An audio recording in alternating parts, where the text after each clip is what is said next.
વધુ સમાચારમાં વાત કરીએ તો સમાચાર અમરેલીથી સામે આવ્યા છે। અમરેલીના વડિયાના ઉજળા ગામે 17 વર્ષીય સગીરા સાથે દુષ્કર્મની ઘટના બની। આ અંતર્ગત વાત કરવામાં આવે તો અવારનવાર આવા કેટલાક કિસ્સાઓ પ્રકાશમાં આવતા હોય છે। તો બે યુવકો દ્વારા સગીરા સાથે દુષ્કર્મ કરાયું હોવાનું સામે આવ્યું છે।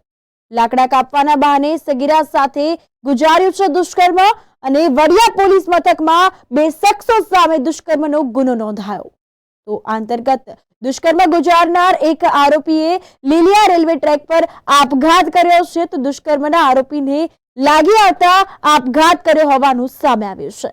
લીલિયાની માલગાડી નીચે દુષ્કર્મના આરોપીએ આપઘાત કર્યો છે। તો દુષ્કર્મના આરોપી આપઘાતથી પોલીસ પહોંચી છે। ઘટના સ્થળે આ અંગે તપાસનો ધમધમાટ હાલમાં જોવા મળ્યો છે અને આ અંગે કાયદેસરની કાર્યવાહી હાથ ધરવામાં આવી છે।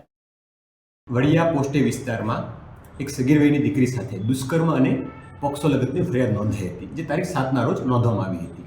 જે અન્વયે જે બે આરોપી હતા નાસ્તા ફરતા હતા, એ પૈકીના એક આરોપીએ ગઈકાલે લીલિયા વિસ્તારની અંદર નીકળતા રેલવે ટ્રેકની સામે ટ્રેનની સામે જંપલાવી આત્મહત્યા કરી હતી। જે અન્વયે રેલવે પોલીસ દ્વારા અકસ્માત મોતની નોંધણી કરી તપાસ હાથ ધરાઈ રહી છે। જે દુષ્કર્મ ફરિયાદ થઈ હતી એ અન્વયે સીપીઆઈ બાબરાનાઓ હાલમાં તપાસ ચલાવી રહ્યા છે।